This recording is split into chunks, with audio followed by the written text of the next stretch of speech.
Bismillah ar-Rahman ar-Rahim. In the name of God, the merciful, the compassionate. Mr.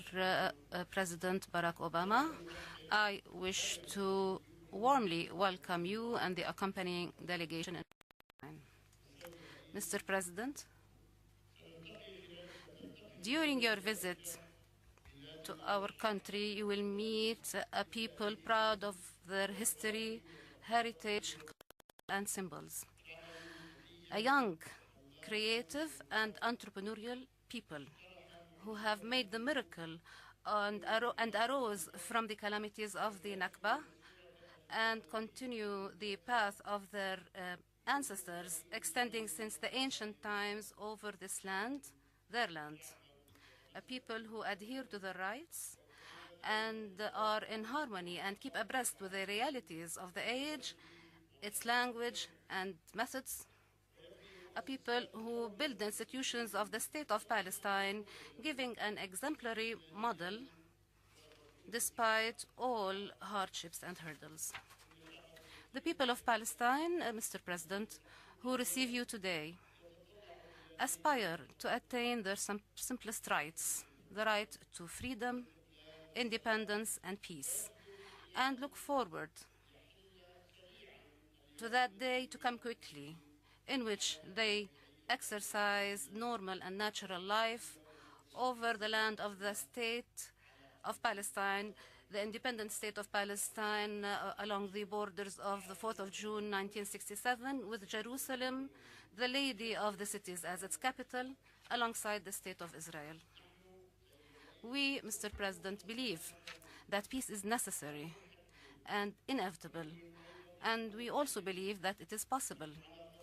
We believe that peacemaking, and as much as it requires political courage, also requires an expression of good faith, a recognition of people's rights, respect for the other, and dissemination of a culture of peace and the commitment to international legitimacy and its resolutions. Certainly, peace shall not be made through violence, occupation, walls, settlements, arrests, siege, and denial of refugee rights. We are extremely in pleasure to receive you today in our country. Our people share with the American people and with you personally the belief in the values and principles of freedom, equality, justice, and respect for human rights. And we, together with the peoples of the world, are partners in the pursuit to achieve a just peace that ends occupation and war and achieves security, stability, and prosperity to all the peoples of our region. Today, ladies and gentlemen, we have conducted a good and useful round of talks with His Excellency President Obama. It was an opportunity to focus on our side, on the risks and the disastrous risks that the continuation of settlement activity represent on this two-state solution and over the need to release prisoners. I asserted to His Excellency the President that Palestine has taken long and additional steps for the sake of making peace. I hereby assert again that we are ready to implement all our commitments and obligations and to respect the signed agreements and the international legitimacy resolutions in order to provide for the requirements of launching the peace process and achieving the two-state solutions, Palestine and Israel. We are also serious in ending the division and achieve the Palestinian reconciliation, which constitutes an additional source of power for us to continue our march towards making peace, security, and stability in the region. I have renewed confidence that the United States, represented by His Excellency President Obama and Mr. John Kerry, shall intensify its efforts to remove the obstacles ahead of the efforts to achieve a just peace, which the peoples of the region have long awaited. Here, I wish to thank the President for his continuous confirmation of the U.S. commitment to provide support to the Palestinian people,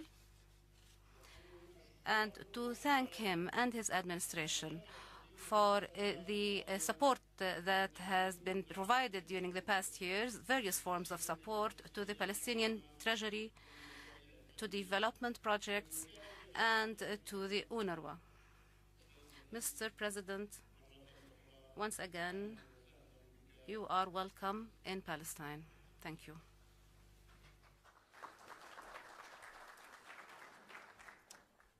Marhaba. Thank you, President Abbas, for your generous words and for welcoming me to Ramallah. I was last here 5 years ago, and it's a pleasure to be back, to see the progress that's happened since my last visit, but also to bear witness to the enduring challenges to peace and security that so many Palestinians seek. I've returned to the West Bank because the United States is deeply committed to the creation of an independent and sovereign state of Palestine. An independent and sovereign state of Palestine. Independent and sovereign state of Palestine. This is what happens when you let the leader of the free world dictate what goes on in the Holy Land. He defends the need for a terrorist state defiling the Holy Land ordained by the Lord God. At such a time as this, we must be silent no more. It's time to speak up against leaders that mislead people. The land of Israel is for the Jews. It has always belonged to the Jew, and it shall forever be with the Jew. There should be no Palestine. The time is now to stand with Israel. If you really want to support real Judaism, support the real teachings of authentic Orthodox Judaism, especially the teachings of the Rabbi Meir Kahane, a great honorable man of true Israel. These teachings have been passed on to the great Chaim Ben Pesach and the Jewish Task Force. You don't have to be Jewish to support the Jewish Task Force. You just have to have love and honor for God's chosen people. In fact, many of the supporters are just righteous Gentiles like me. Join the JTF, the real right wing.